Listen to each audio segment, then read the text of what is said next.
Hello and welcome everyone to the Cryosphere Pavilion. Good morning. My name is James Kirkham from the British Antarctic Survey, and I am one of the early career scientists helping to run this pavilion this year. Our first event today is about preventing glacial lake outburst floods in the third pole. I would also like to welcome you if you are online watching virtually. You can pose questions to the speakers in the chat, and these will be answered in the Q&A after the session. I would now like to turn it over to Dr. Baba Khan from ICIMOD to start the session. Thank you.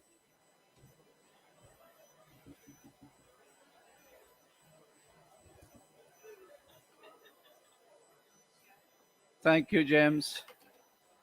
Excellencies, ladies and gentlemen, a very warm welcome and good morning. I'm Babar Khan. I work for ICIMOD as Senior Ecosystem Management Specialist. It's my pleasure to be your moderator and host for this event today. Thank you so much for joining us. This session, as you all know, is about the glacial lake outburst floods in the mountainous regions of Hindu Kush Himalaya. A very recent report jointly developed by UNDP and ICIMOD states that because of the melting of cryosphere, particularly the snow and ice in the mountainous region at higher altitudes, the glacial lakes are not only increasing in number, but their size is also increasing enormously. And that has become a huge risk to the people living in the mountains, but at the same time for the people who live in the valleys and plains downstream. The study says that there are around 47 glacial lakes being formed in the Koshi, Gandaki, Karnali river basins of Nepal, India, and the Tibetan Autonomous Region of China, which are categorized as potentially dangerous for the region. They can be burst at any time.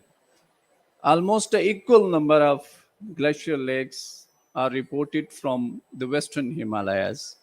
A report published by the International Center for Integrated Mountain Development and the Pakistan Agriculture Research Council shows that there are 52 glacial lakes being formed during the last couple of decades in the Hindu Kush Himalayan parts of Pakistan, Afghanistan, China, and India.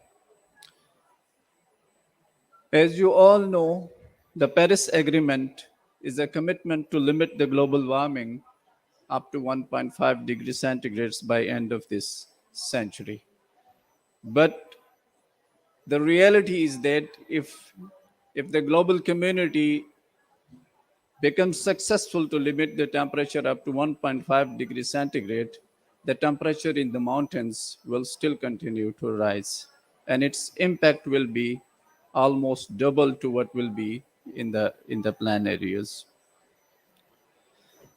So addressing the glacial risk of glacial lake outburst flood is an emerging need of the region as well as the global community, because we believe Hindu Kush Himalaya being the host to the largest reserves of cryosphere outside the polar regions and an important biodiversity repository with ancient cultures having 600 plus living languages is an important global asset.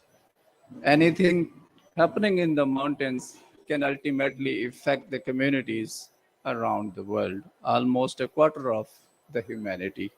So it's really important to address this increasing threat from the glacial lake outburst floods to the communities, to the people, to the environment living in the mountains and in the valleys and plains downstream.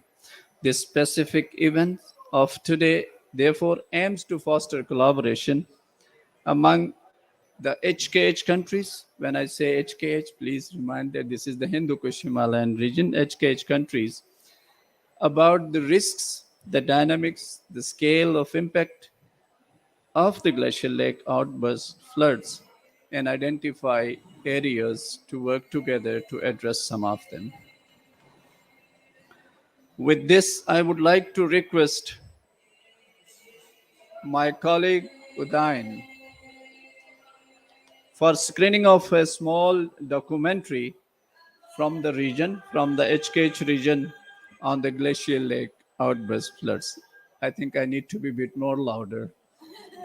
Anyways, uh, let's watch the video first and then we will proceed. Udain, over to you.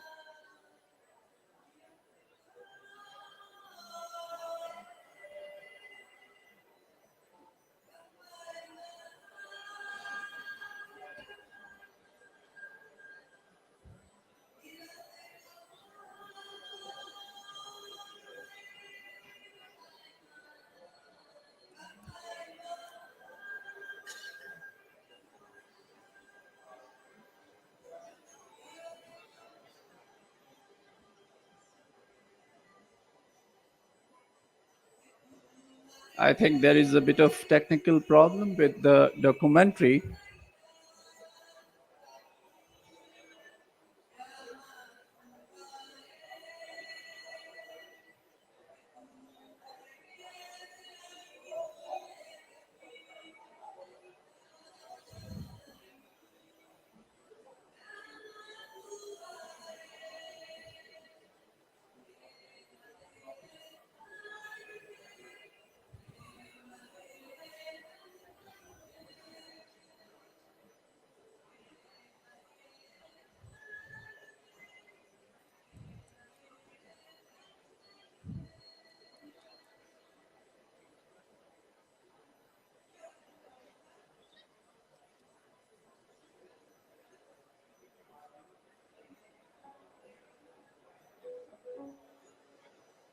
Could you please raise the volume slightly up?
Thank you. Then, although it's glacial lake outburst is something really terrible when you see it on the ground, but I hope you liked the video. It was beautiful. Anyways, uh, may I request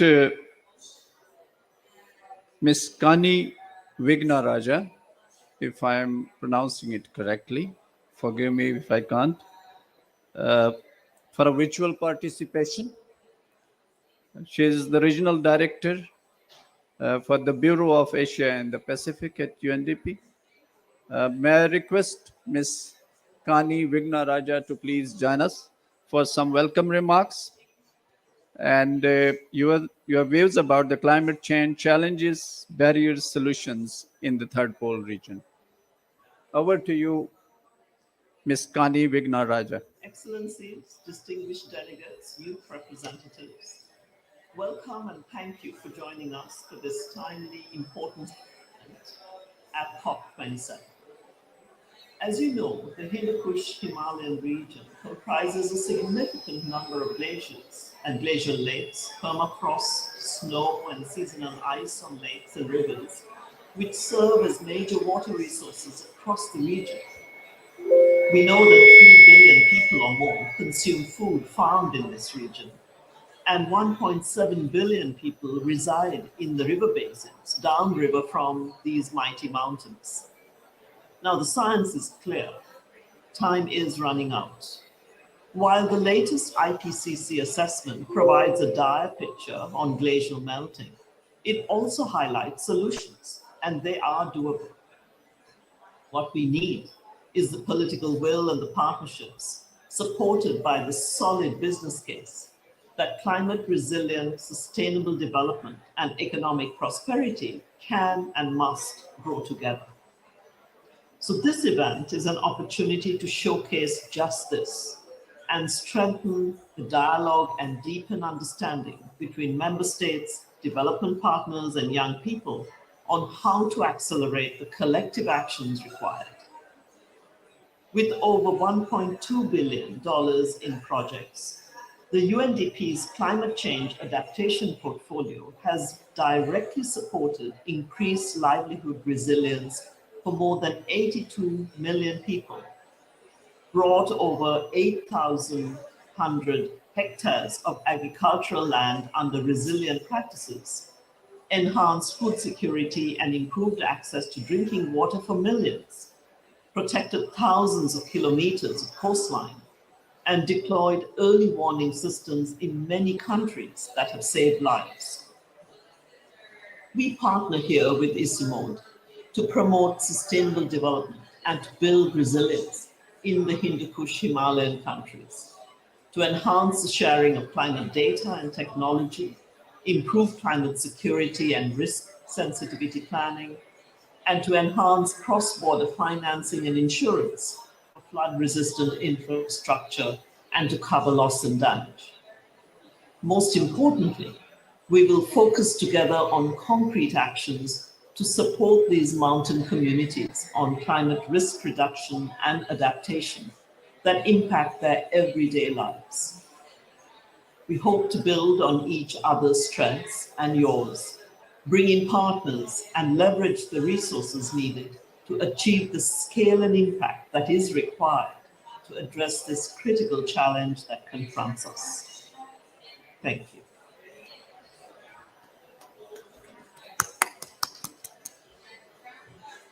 Thank you so much, Ms. Vigna Raja, for your excellent views and reminding us of the glacial lake outburst situation in the mountainous regions is devastating impacts on livelihoods, particularly agriculture, industry in terms of fisheries, hydropower, and energy generation downstreams. May I now request Ms. Isabella Kozil, Deputy Director General of the International Center for Integrated Mountain Development, for your views and welcome remarks, please.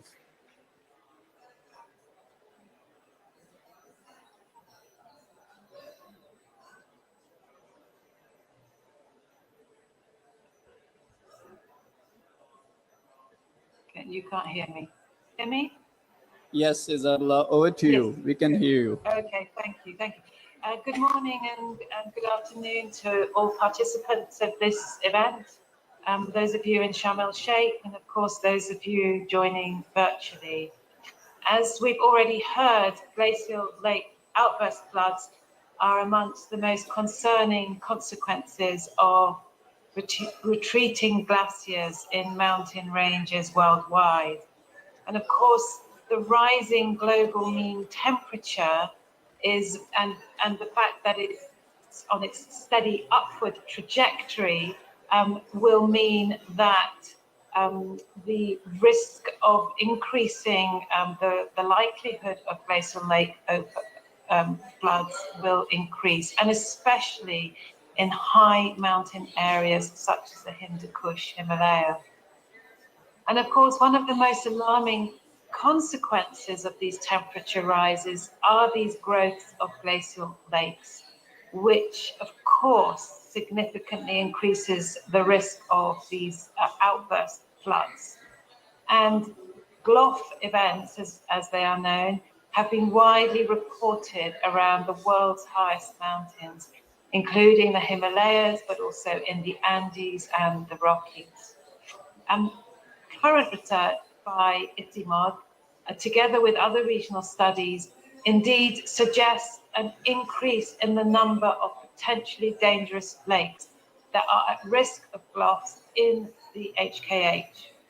There have also been several studies on the causes, mechanisms, and trends of GLOFs over the last few decades, but these studies tend to focus on specific regions or specific types of GLOF events.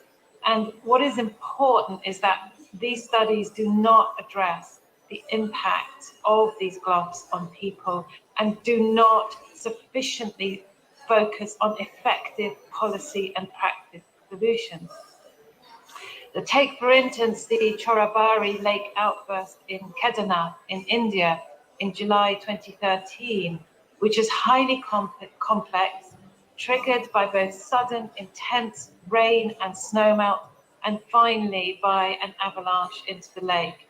It claimed many lives, 6,000 died, and of course there was damage to hundreds of buildings, bridges, roads, and other infrastructure. Of course, damaging losses to tourism as well.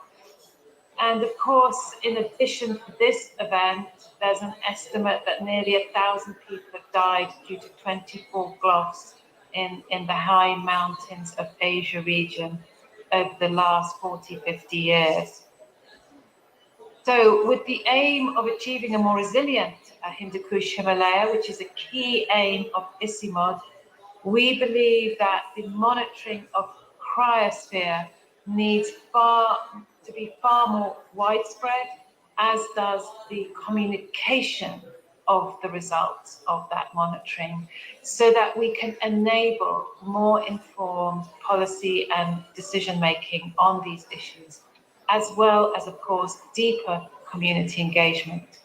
ITIMOD has been working tirelessly on these incidents, but much more needs to be done to protect both the community upstream as well as downstream of GLOF hotspots.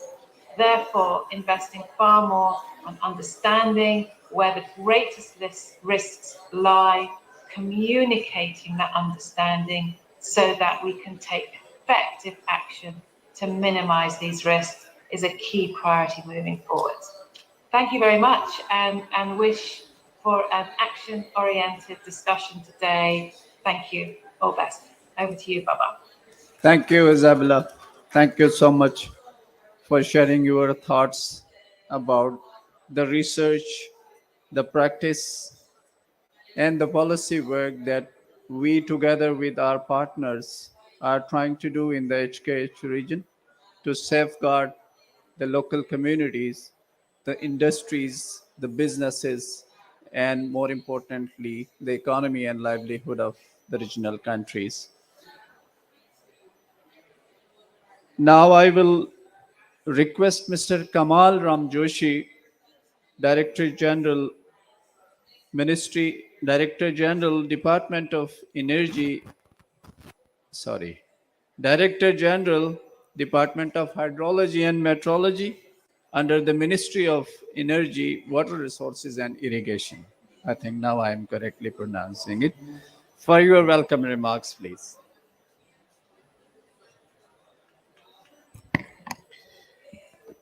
Yeah, thank you. Distinguished guests, ladies and gentlemen, on the behalf of Government Nepal, Department of Hydrology Meteorology, within this Hindu Kush Himalaya region, I would like to highlight some of the activities that we have done within this part of the world. Actually, if you talk about the Nepal, everybody knows we are rich in mountains.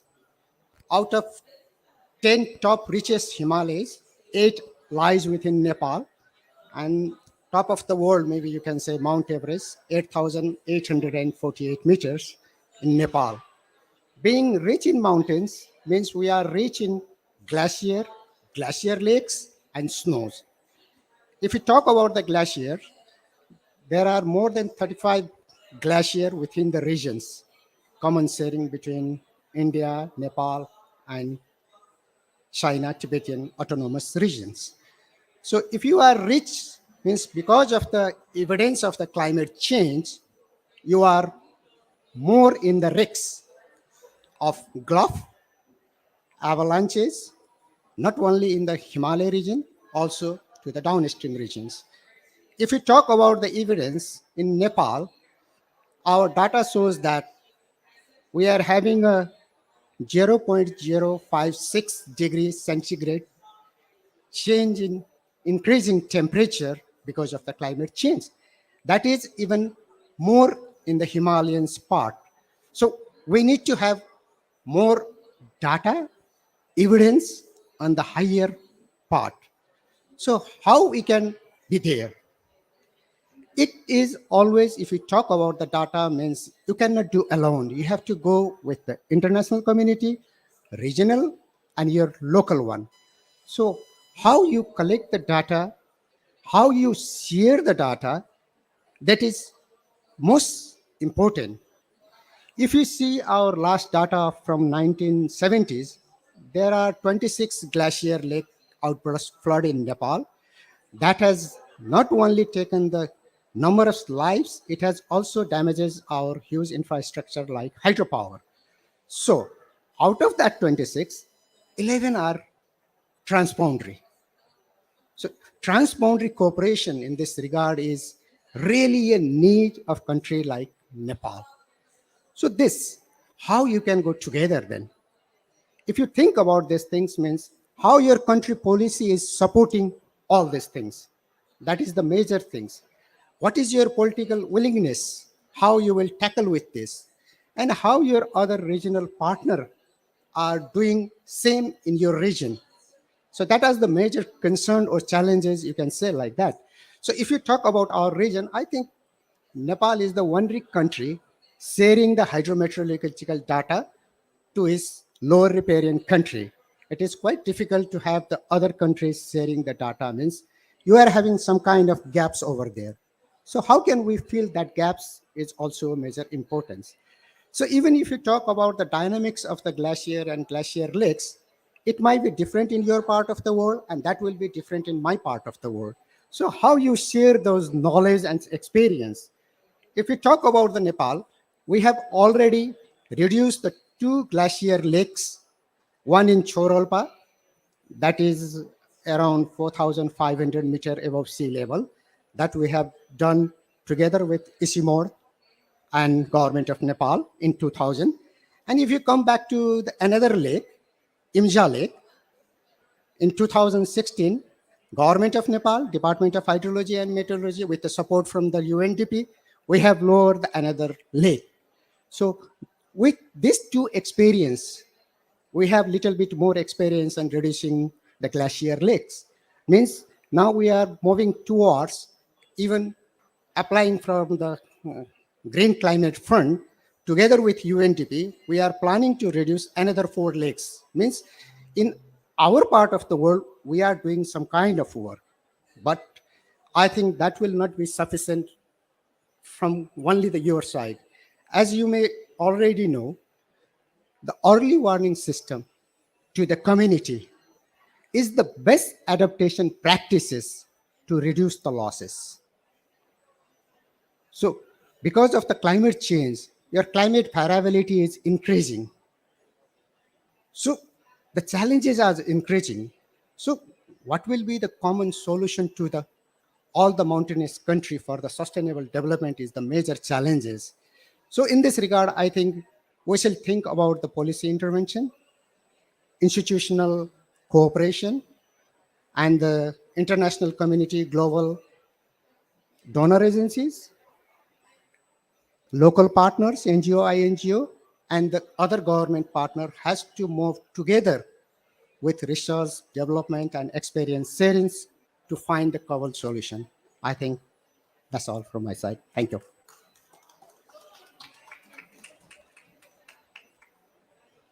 Thank you so much, Kamal Ram Joshi sir, for your very thought-provoking views. Three things are really critical and important when we talk of glacial lake outburst floods.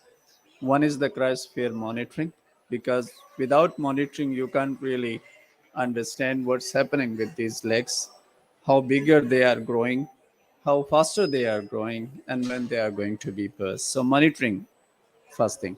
Second, interesting is the impact of glacial lake outburst floods, just like other types of floods, is cascading.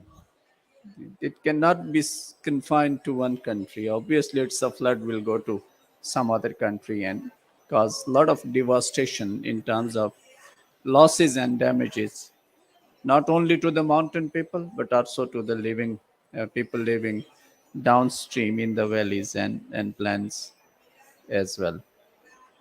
So there is room as well as need for the regional collaboration, for working together among the countries. At least this is one of the common areas where we can join hands to work together with the partners from the national and international regional organizations to help people reduce the sufferings and impacts of the glacial lake outburst flood. With this, now I will request Mr. Sonam Dage, Senior Environment Officer, Climate Change Division, National Environment Commission, Royal Government of Bhutan. Sir, for your remarks, over to you.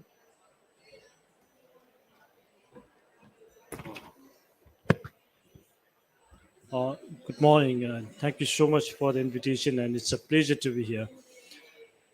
Mountainous countries are, if you visit the mountains, they provide the most scenic views and a lot of. It's the hotspot for biodiversity, flora, fauna, you name it. I mean, you see thousands of species that are unseen elsewhere in the world, and also they provide the source of fresh water for billions of people around the world. And but then rising temperature and changing climate regime is creating havoc in the mountainous region, endangering the lives and livelihood of a billion people residing in the mountains. I mean, as as of 2015, over a billion people resided in the mountain region. So it's now the lives and livelihood of these billions of people are being threatened with rising temperature. While glaciers, if you take photographs of glaciers or look at the videos that we just saw, they look very beautiful, magnificent. I mean, but then and provide gallons of fresh water sources. But rapidly shrinking of glaciers, as was highlighted, I mean, are one of the greatest threats to the mountain people. I mean, Bhutan, in the case of Bhutan, I mean, while we are a carbon neutral country, we haven't contributed anything to the changing climate systems. The risks of gloves, I mean, looms high, and the risks are ever increasing. Himalayan glaciers, as was pointed out, as according to research, have shrunk 10 times faster in the past 4 decades compared to the previous 7 centuries. So that's really alarming. I mean, we are losing a lot of water sources, while we also the threats of floods are ever increasing there.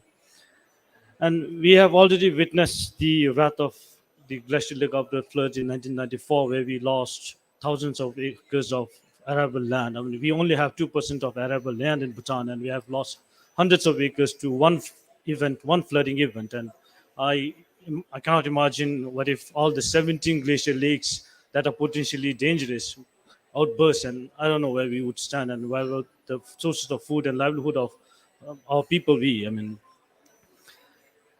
and even after over close to 30 years after the first GLOF event that we experienced in 1994, the people living in the mountains haven't still overcome the fear of the glacial lake of the floods. And why not? I mean, there are, according to recent research, 17 glacial lakes that are potentially dangerous and that could burst anytime without warning. I mean, the mountain community in Bhutan mirrors the plight of billions of people across mountain communities across the globe. So, most recently in Bhutan, to draw attention to the threats looming in the mountains and the plight of the people living in the mountains, we organized the snowman race with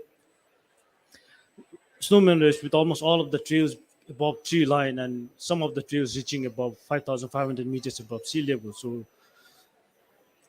and when you get there, you can actually see the impacts and feel the threats. I mean, on face to face, these are the threats that nobody even wants to dream about. I mean, the risks that the glacial lakes pose, the impacts that are really happening on the ground. I mean, these are some things that are really alarming, and we are really witnessing the changes in the mountains there.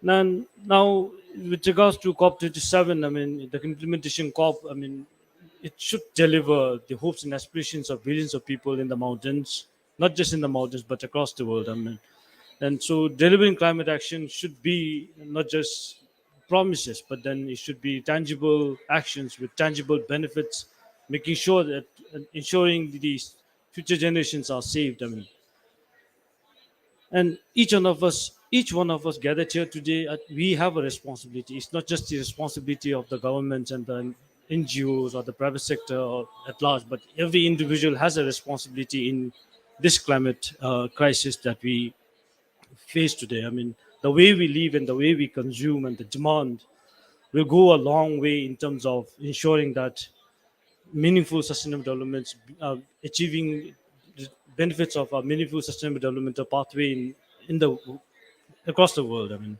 unless an individual living becomes sustainable, the community is not going to be sustainable. And if the community is not sustainable, the country is never going to be sustainable. And if the country is not sustainable, the whole world is not going to be sustainable. And even for generations, we will be talking about climate change and we will still be fighting a losing battle. Therefore, collective action matters, and I call on everybody that there is no better day than today to change and be sustainable, because that's the only way to ensure that we are addressing the issues of climate change. I mean, if we become sustainable, my hope is that the rising temperature, the crisis of rising temperature, will be reduced, and if that is reduced, the threat of gloves in the mountains especially would automatically come down. Unless we do that, I mean, lowering the lake levels in the glacial lakes, I mean, these to me, in my personal opinion, are quite superficial in the sense that, I mean, you keep on lowering the lake and the glaciers keep melting. How many days, how many years are you going to keep lowering the lakes, and how many lakes are you going to lower the levels?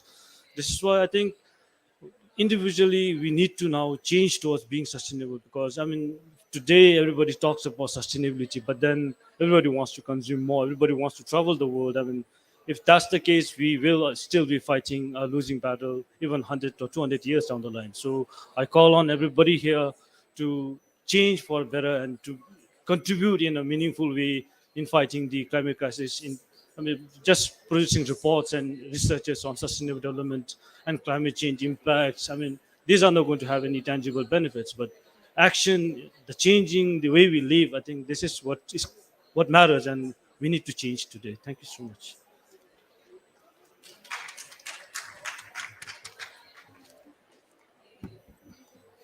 Thank you so much, Sonamji. While the climate is changing, we need to change ourselves as well to get adapted to the changing situations and be able to respond better to the risks of the changing climatic patterns. Luckily, we have a young youth representative with us here, Miss Purnima Shuristha. She is a young climate change activist, a photographer, and a climber from the Hindu Kush Himalayan region, from Himalayas. I would like to welcome you, Ms. Purnima Shuristha, for your remarks. I hope you have climbed many of the peaks, and you have the real-time experience of glacial lakes being formed on the high mountain system. So please. Above 7,000. Thank you. Namaste. Good morning, everyone. I am Purnima Srestha, a mountaineer photojournalist and from Nepal. And before that, I represented today today's youth. I am glad to sharing my few experience here today. Nepal hosts tallest mountain out of 14 in the world. It is matter of pride and joy for all us. As mountaineer, I have climbed eight tallest mountain for Nepal. including to the all highest for Mount Everest. During mountain expedition, I have closely seen and experienced the impact for climate change in the mountain. Route are beginning change, avalanche, and including many mountains have lost chalk and ice and have beginning dry, glacier and melting, and many more. Just before 1 month ago, October, there were avalanches in Mount Manasulu, so had to give up our summit dream. While some friends are lost their life, overall mountain and melting and have effect. People living around mountain need to the protection as there are water town. It is not just for Nepal but for the people of the world. Our country has a small role in getting emission, but in fact, as a youth, at beginning we have an important role. We can raise our voice, spread awareness, and sharing about their impact to the mountain in the world. We can help tracking climate change by cutting our carbon emission and experience sustainable lifestyle change. Youth can to be example, and the all leaders have to listen to youth. By making small challenge and sharing knowledge with our friend and family and the all, we can start making a big difference. Thank you UNDP Nepal for this opportunity to participate as you to sharing my experience. Let's join hand together to fight with climate change. Thank you.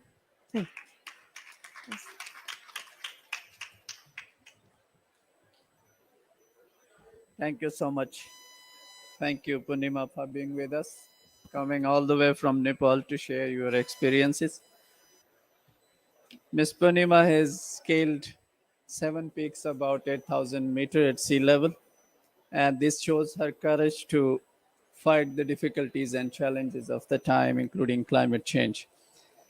Lack of adequate knowledge and understanding of the glacial lakes, outburst floods has been a big challenge to address actually the risk of glacial lake outburst floods.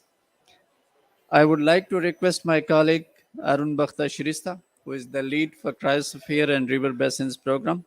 And this is one of his interesting areas of research and work for the last many years, to please come and tell us what the GLOF is and how we can manage its risks and effects on the communities, ecosystems, and industry, other things.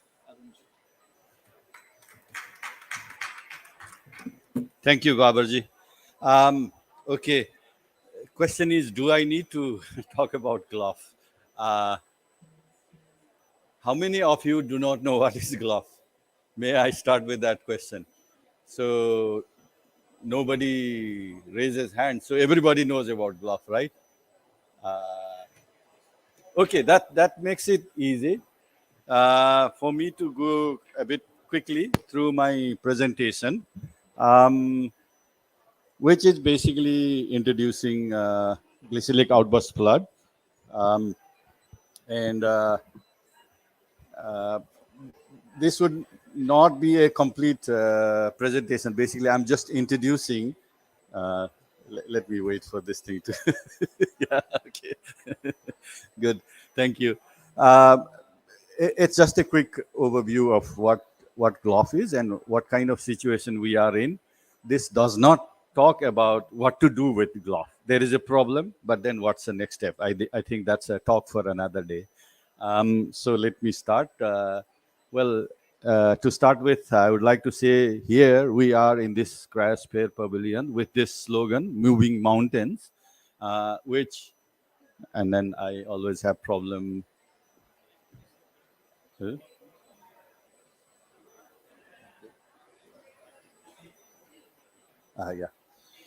Which is basically not physically moving mountain. We don't want the mountains to move. We want them to stay there, tall, with a lot of ice and snow, what we mean is to move the mountain agenda to the forefront, to the center of the discussion, like here in COP, and attracting more investment for resilience in the mountain region. So that's what we are planning to do here.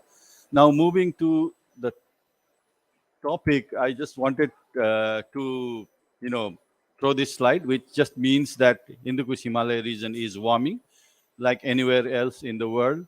Often we call that HKH is warming at a much higher rate than the world. But what I would say from the data actually available, it is at par with globe. It is not low, but it is not the highest warming, but the warming rate is quite high, right? And the ups and downs, quite nicely follows the global trend also. So we are in this global bandwagon of warming, and we are not alone, but the rates are slightly high. And then this slide actually shows how glaciers have been changing in the past. This is from the Hindu Kush Himalaya assessment cryosphere chapter. Just to make it simple, what I would say, the darker colors actually represent higher rate of glacier recession or shrinking, and lighter shows either lesser or stagnant ones. The left side is before 2000, and the right side of the circle is after. And the size of the circle actually tells how much glacier ice is present in those regions shown here. And as you can see, the eastern parts are generally darker brown, so higher rates in the eastern part. And if you still are not really sure what a glacier or glacial lake or glacial lake outburst flooded, I just want through this slide here to show what a glacier is. Basically, this is a glacier, right? Glacier has accumulation zone where the snow falls and accumulates. Because of cold temperature, it does not melt, but because of gravity, it flows down. And when it reaches lower altitude where it is warmer, it starts melting.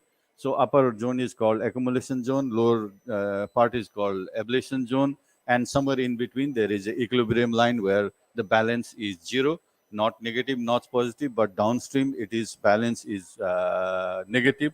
There is more melting than accumulation.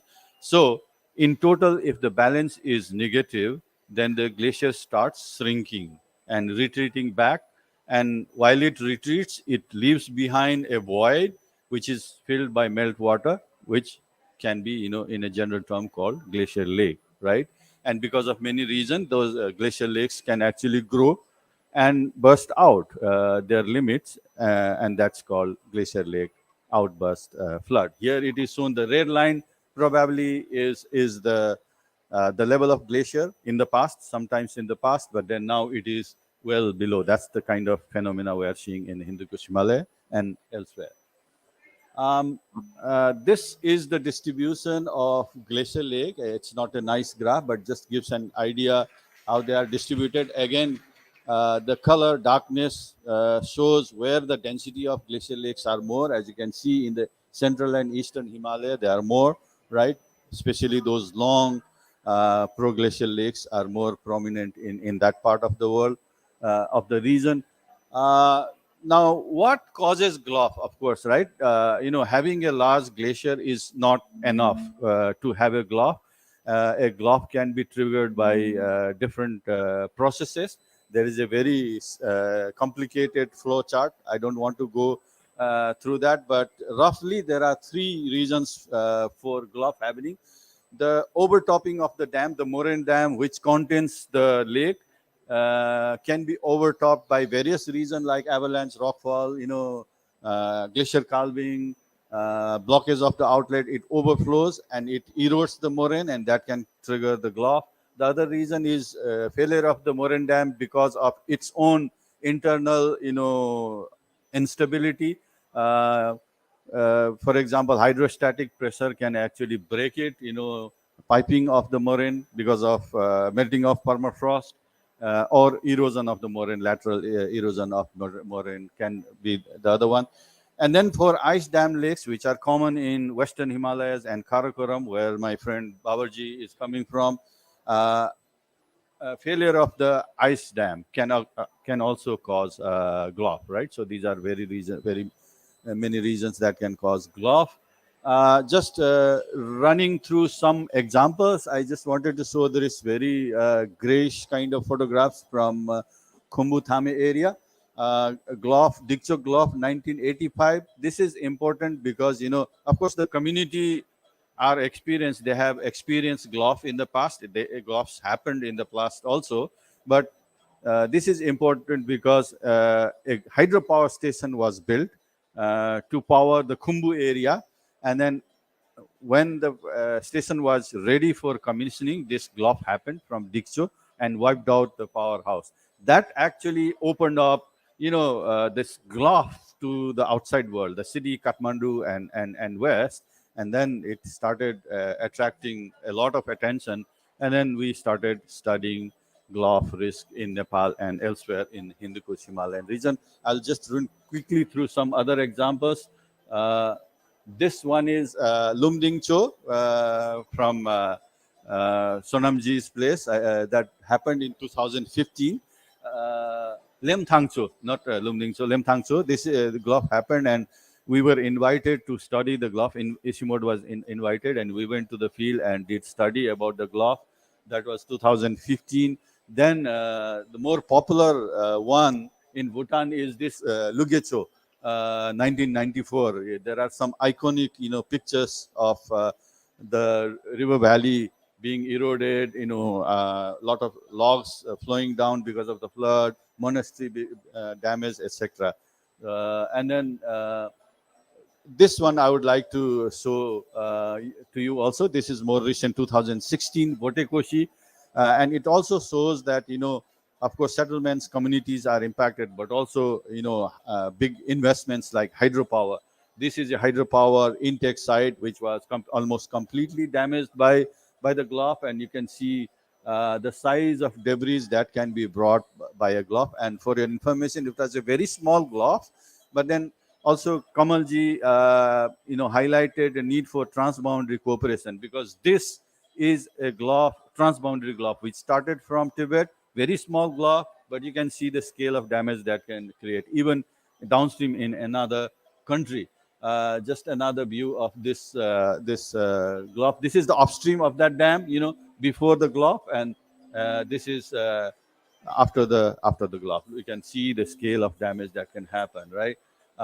Then moving on, yeah.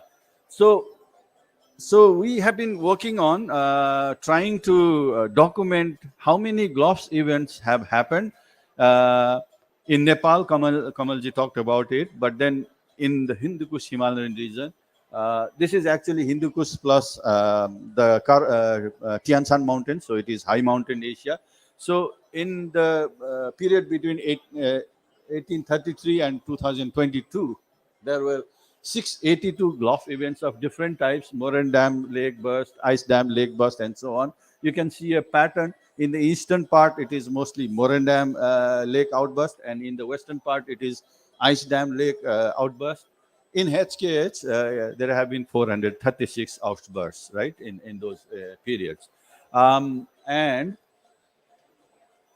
yeah, I guess that's the end of my presentation. Just an overview of what GLOFs are and what we are at. Little bit later, I will also talk about what we have been doing, particularly together with UNDP, what we have done and what we think should be done. So thank you. That was my presentation. Thank you so much.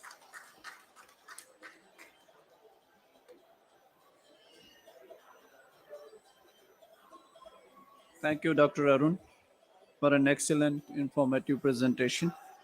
I think this will be helpful for many of the participants here and attending online to get an idea of how glacial lakes are formed and how they are burst and causing, devastating damages downstream.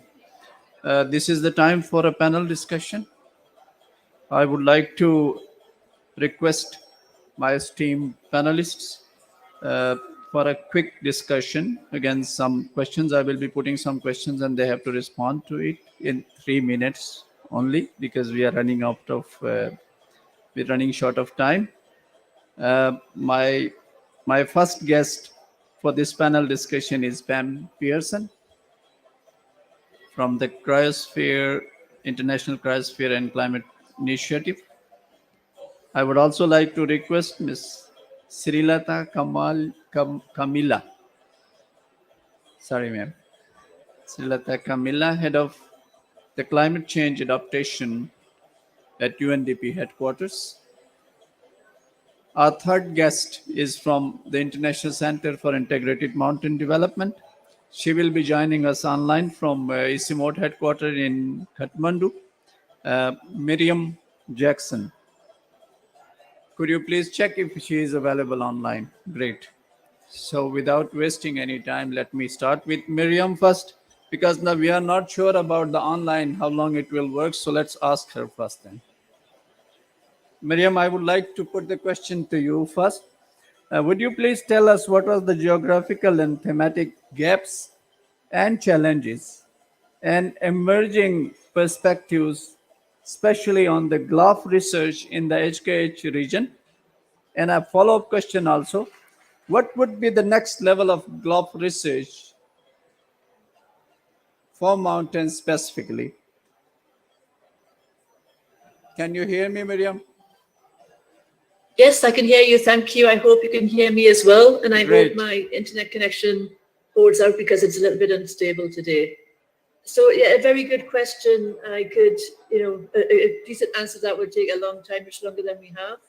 So there are many, many gaps in terms of the geographically and thematically concerning GLOFs, but also a lot of work is being done to fill these gaps.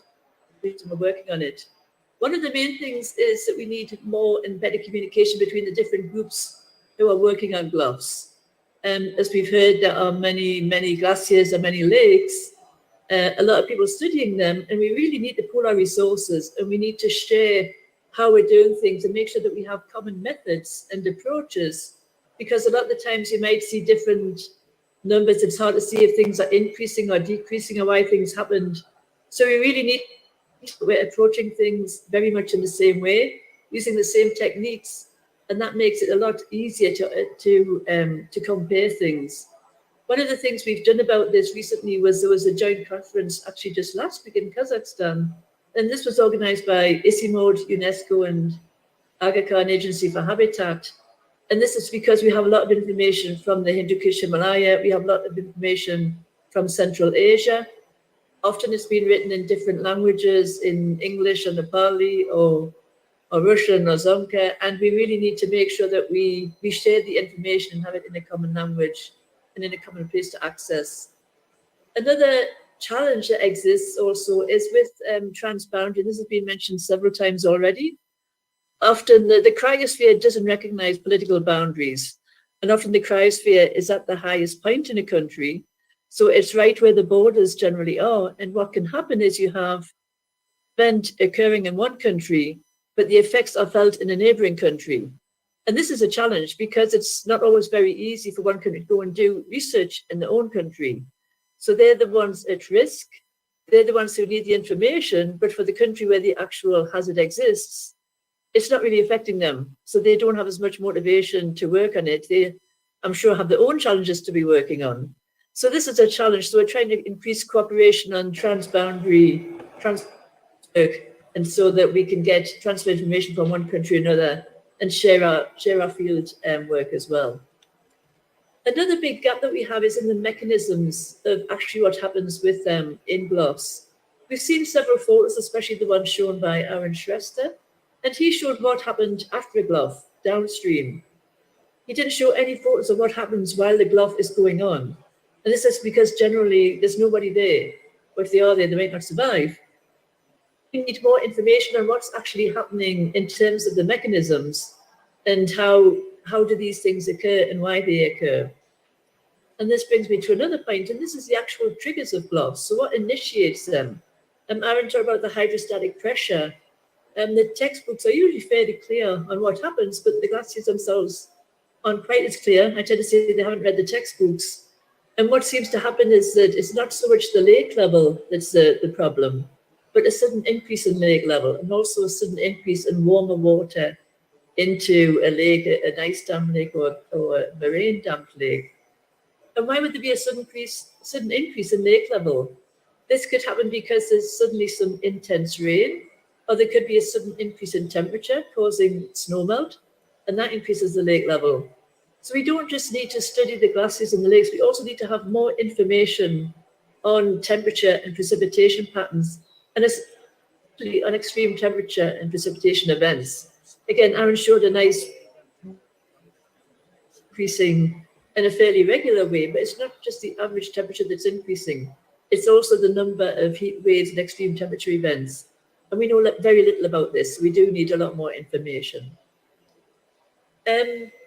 One more thing that we also need to find out about is what we call permafrost. So this is frozen ground. This happens at high elevation.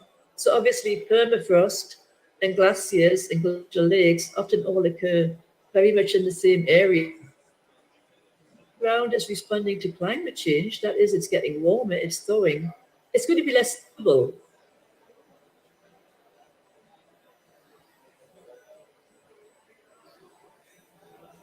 So what happens then? You could have an increased number of, when we find that there's more and more rock avalanches, and this then could trigger a GLOF.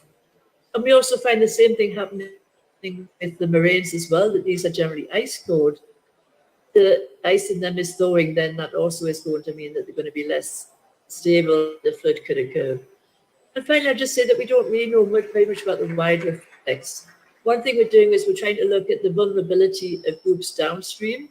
That even though you could have two lakes, glacial lakes that are the same size, if you have a lot of population downstream, if you have then that lake is really more important. If there's nobody lives downstream of the other lake, it is really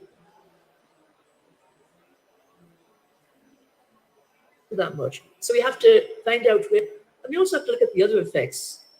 We can try and work with people, but what about ecosystems? So when a GLOF occurs, it doesn't just affect people, it also affects ecosystems. So in terms of what we don't know, it's quite a broad field. And we are working on looking at all these aspects, but we do need to work together.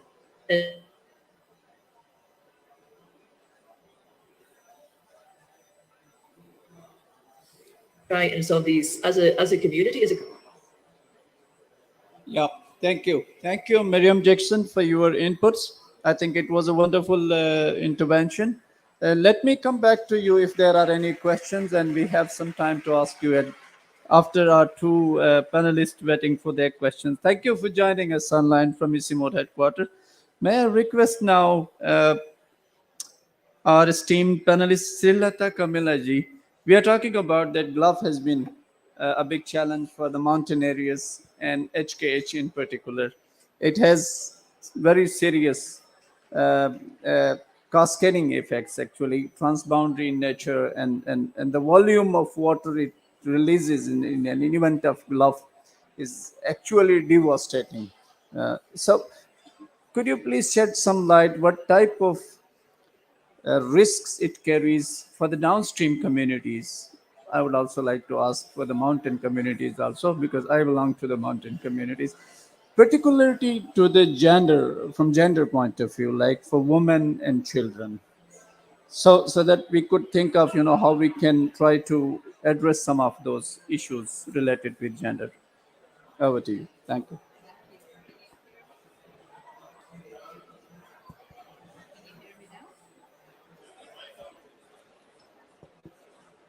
It's working, raise the volume. Thank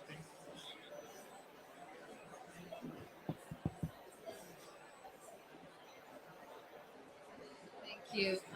Hopefully you can hear me now. Okay. Firstly, thank you for having me on this panel along with esteemed colleagues.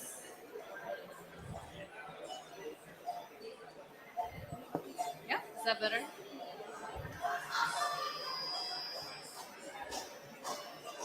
Yeah. Close is that it. okay? Is that better? Okay, thanks.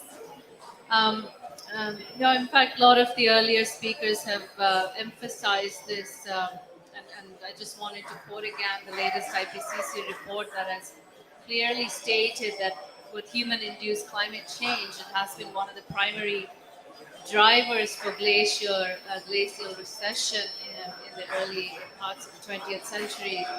And while this phenomenon perhaps isn't as new for the Hindu Kush Himalaya region, definitely with increasing risks of climate change and how the uncertainties are evolving, it has become a persistent and evolving threat and a risk that needs to be better understood. Going back to the earlier comments made on the need for cryosphere monitoring, for instance. And it's true that, again, it may not be a recent phenomenon, but it has increasingly devastating effects, especially with the fragility, as was mentioned earlier, with 1.7 billion people in the region, 3 billion whose food security is dependent. The risks, of course, span from the infrastructure the communities rely on, the assets, the livelihoods, and of course, loss of lives and safety and security, and the infrastructure, the economies, both from the perspective of the ecosystems that often the people in this region rely on for lives and livelihoods, and the infrastructure that the economies are driven and underpinned by. So those kinds of impacts, and of course, when we talk about these impacts, like climate change impacts globally, the disproportionate burden is borne by the most vulnerable. And then we talk about women and children, elderly, disabled, and it spans very similar kinds of disproportionate impacts we observe in other kind of climate change impacts. The question of agency, the question of information asymmetries, the question of the kinds of political decision making and access that you have to both preparedness strategies, but also information and responses and recovery, and how this is equitably and often inequitably available for these populations. I just also wanted to say that in terms of our work as UNDP, because Mr. Arun Shrestha presented the risks, but we also wanted to talk a little bit about the solutions that, of course, focus on inclusivity and focus on leaving no one behind. And as UNDP, a particular focus here is across sort of structural and non-structural solutions. And as Sonamji referred to earlier, yes, you can reduce lake levels, but it's also about ecosystem-based adaptation, nature-based solutions that increase the resilience of downstream communities, resilience of infrastructure. So with ICIMOD's 2018, the study that mapped more than 25,000 lakes, these are important. This is important evidence base that needs to be gathered and continues to be monitored, because there's uncertainties on how temperature and precipitation trends are changing. Very right. And I think, and I'm also glad to mention the recent MOU signed between UNDP and ICIMOD, which will continue to focus on data, planning, and mobilizing financing for these vulnerable countries and communities in this region. And I wanted to share a few examples of sort of the structural and non-structural solutions when we talk about protecting lives and livelihoods of those who are most vulnerable. And Nepal, Bhutan, and Pakistan are some examples. And in Nepal, as was mentioned earlier, from Global Environment Finance Facility and the funds, there was a pilot intervention, sort of, if you will, on the Imza Cho lake lowering, but also establishing of early warning systems and community preparedness, which, again, going back to the disproportionate impacts, and how do you look at gender differentiation as well as like ethnic minorities and other populations. The community-based preparedness has been an important effort, and as Kamalji mentioned, we're now working with them, with the government, and supporting access to Green Climate Fund to really look at a very integrated, comprehensive, multi-hazard management in a way that looks at early warning systems, and again, integrated planning, and a watershed-based approach for long-term GLOF management and community resilience. In Bhutan, we talked about, again, it was a project by Global Environment Finance. Again, these are examples where we want the donors, the governments, private sector, community, the mobilization of finance to come in together in a way that now scales many of these examples that exist of successful ways of intervening in this region. And it's a matter of really the kind of financing policy and political will that requires scale. In Pakistan, for instance, again, with an earlier intervention with Global Environment Facility, UNDP supported government in northern Pakistan to establish early warning systems and really be able to understand and assess the risks of GLOFs and how do you manage as these risks evolve. And currently there's a project under implementation funded by Green Climate Fund in Pakistan that is looking at scaling interventions in 12 districts in the Khyber Pakhtunkhwa region as well as the Gilgit-Baltistan regions, and working on the technical and institutional capacities of the provincial and line departments. So again, looking at devolving decision-making and finance to not just national, but subnational and local communities. And here we're government Pakistan is working on again, early warning systems, the hydrological and flood modeling and scenarios that need to be understood to understand and manage GLOFs, but also looking at community-based disaster responses, recovery, focused on livelihoods to ensure there's a much more holistic approach to this. So I just wanted to end by saying that, the climate information early warning systems work is critical, as has been emphasized by a lot of speakers. And again, both the capacities on generation, but dissemination and use of this information is critical. coming back to access by women, children, and disabled, and a policy regulatory response that harmonizes disaster response and recovery with adaptation solutions is going to be also very critical. So we're looking forward to continuing our commitment to the government and communities in this region, working with partners like ISIMO to put these solutions for the benefit of mountain ecosystems and people. Yep. So thank you again for having Thank us you. here. Thank you so much. Thank you so much for an elaborate response. In fact, this was my follow-up question, but you responded it already. Thank you. What actually is the UNDP's experience of engaging with the regional governments? So thank you for covering it. So let me come to Pam Pearson. Pam, would you like to tell us what are the opportunities and trends nowadays on cryosphere research around the globe? And how to wise out actually on GLOFs, particularly with reference to the cascading and transboundary risks associated with the GLOF issues. Well, I think that, and thank you so much for holding. Thank you so much for holding this event today. And actually, I think my two co-panelists have very much addressed a lot of what is needed in the research community, such as Miriam, in terms of international collaboration, that these are transboundary issues that need. This better? Yeah, much better. That we really need to have international collaboration on research, international collaboration on effects. I think that what is most relevant in many ways, though, for the international community is simply the recognition that this is a global issue. The debate, for example, here at COP27, focusing on loss and damage, a lot of that is focused on coastal communities. And it ignores the reality of the loss and damage that has occurred and that is occurring because of climate change in all mountain regions.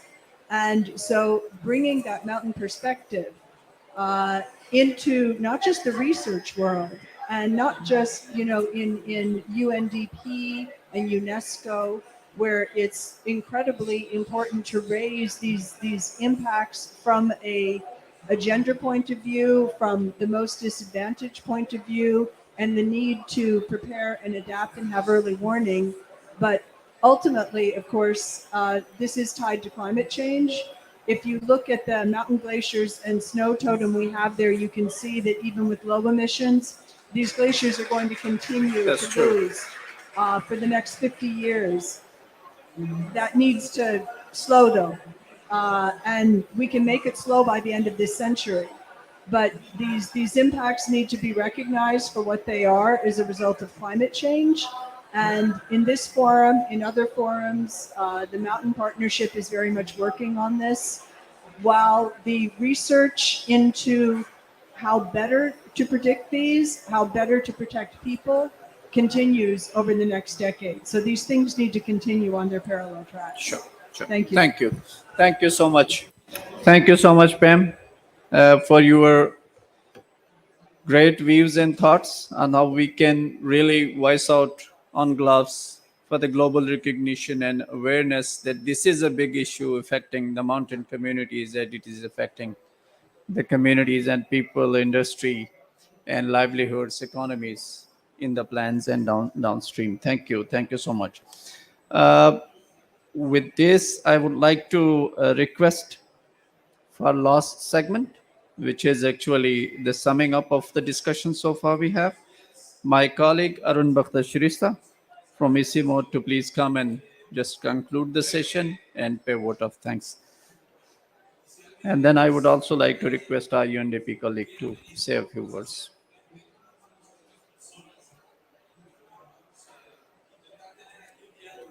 Sorry for being once again here on stage.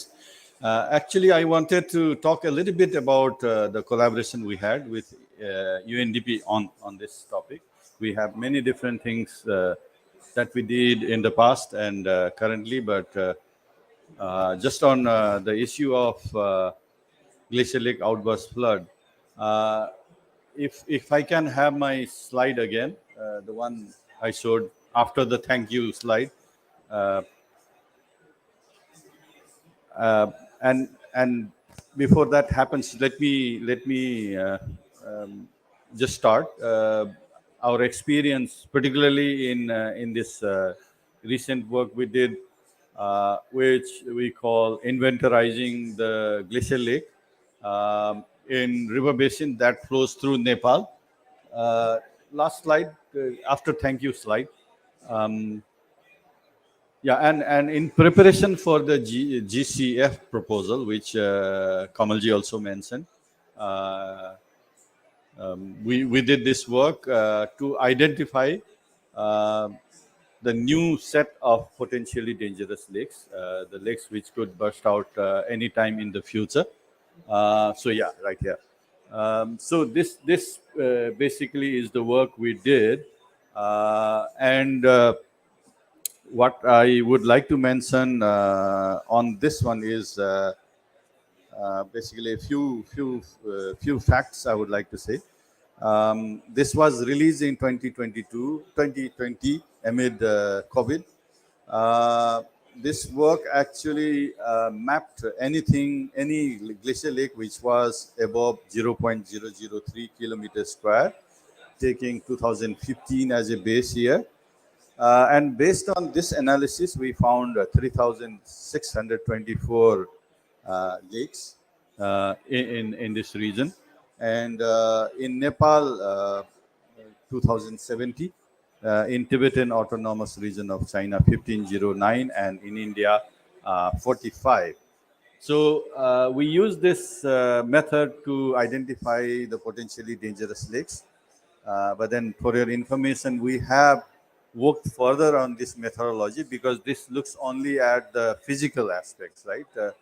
But then it is very important for risk management to go beyond physical, biophysical, as has been mentioned. You know, what is downstream? Who is going to be impacted? What are the communities? What are the settlements? What are the investments? So taking into account, we have elaborated on this, and which we are going to present as a standard methodology for GLOF risk assessment. And we are working with NDRRMA, National Disaster Risk Management Authority of Nepal. And soon in December, we are going to finalize and launch it. But coming back to this method, we have identified 47 lakes, 42 in Koshi Basin, 3 in Gandaki, 2 in Karnali. Among them, if we divide it by countries, 25 in China, 21 in Nepal, and 1 in India. So that is the work we have done so far, right? But then to take it forward, we signed a MOU with UNDP, which was signed by Kani Wegna Raja, who spoke to us earlier, ASG and Regional Director for ASEAN Pacific, and Pema Jamso, our DG EC mode. Maybe the next slide, or I can do that. I just would be nice. Oh, okay. So this is the detail I already mentioned. Sorry. Yeah. Yeah. So this is the scene. Deepak ji remembers it, right? We were in Pokhara and signing this MOU. It has been signed. So basically, the MOU is to achieve SDG and Hindu-Kush Himalayan call to actions, to achieve the goals of that. Working on very many different areas like climate, water, biodiversity, transboundary risks, to forward climate actions, agreed in Paris, and many different things, knowledge development, proposal development, capacity building, and technology purpose, and also joint events, right? So, okay, the MOU has been signed, but I think that does not, that's not the end of it. We really need to work on it. So, I understand we will be discussing further intensively. I think on 30th of November, right? On it. So what's happening is, as Miriam has mentioned, the ecosystem and cryosphere hazard people, we are having a meeting in Dunche and Sabrubesi. So we'll have to rush overnight to Kathmandu and have that meeting. But definitely it's an important event to take it forward, because we can do quite a lot of things together. We have our own, strength and comparative advantages, and together I think we can do quite a lot. So looking forward to that. And from my side, I would simply like to say that it was great to have this event together. I hope you have enjoyed. Thank you very much for coming, and thank you for panelists and other speakers. Thank you so much.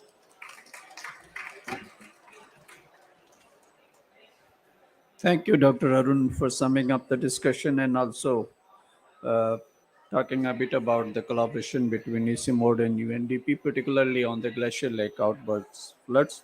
We're quite optimistic and hopeful that together we can do a lot of things to reduce the risk. May I request Ms. Yoko Watanabe, Global Manager, Small Grants Program of UNDP, for your final remarks, please.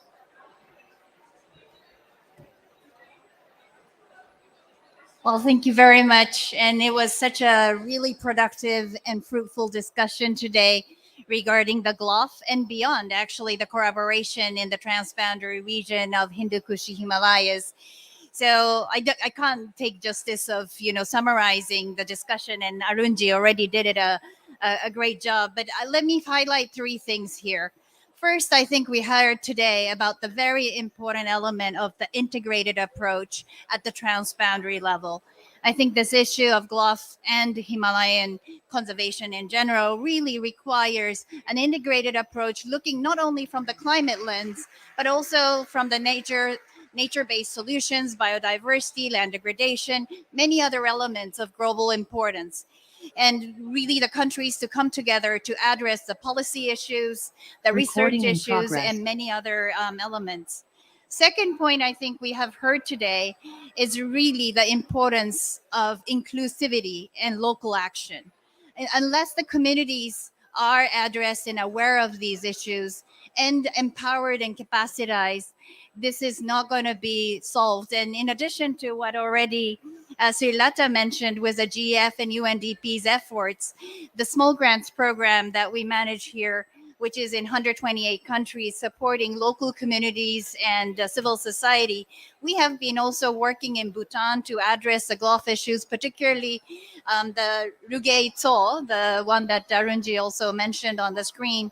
We've been working on land restoration after these incidences, working with communities to restore the pasture lands and also reforest these areas so that the watershed is managed further and mitigate and avoid these incidences further. So communities empowerment, particularly women and persons with disability, are disproportionately impacted through these incidences and disaster, and really involving them in these planning process and also in implementation is more important than ever. And lastly, I think the third point that I really wanted to emphasize is many of the speakers mentioned about the need for policy advocacy and also awareness raising. I think the issue of SIDS in the state of small island states and those impacts are really started to get well recognized. I think we can't wait until the next GLOF to raise these, awareness. And it's now that we need to really work through these global agendas, global forums to raise these awareness and come up with concrete solution, as somebody mentioned, action for the solutions to be done now. So with all these, I really think that the UNDP and ICIMAD collaboration finally being signed is a really great progress. As somebody who has been working in UNDP country office in 96, 97, when we started the Himalayan Initiative, I think the two agencies are coming together to work on these transboundary issues. And we really look forward to a concrete planning and a concrete actions to be agreed upon. And good luck with the workshop end of the month. And we really look forward to a fruitful collaboration moving forward. Thank you very much.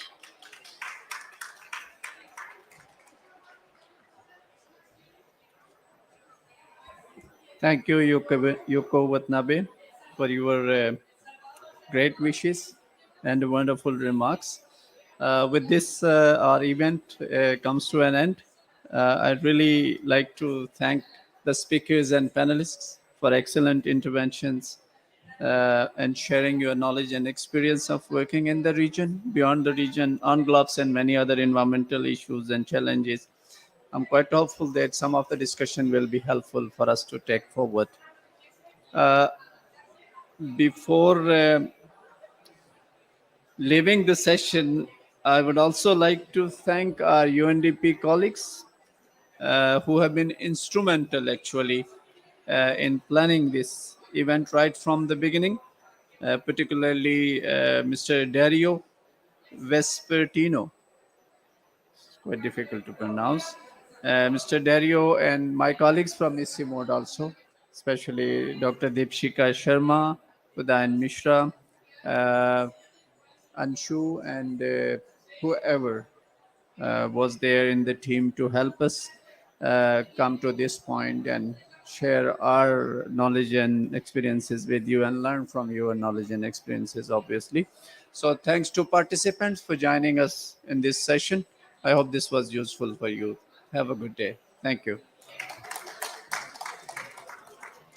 The last request for a group photo, please. Can you assemble for a group photo? May I request all online participants also to please join us if possible for you.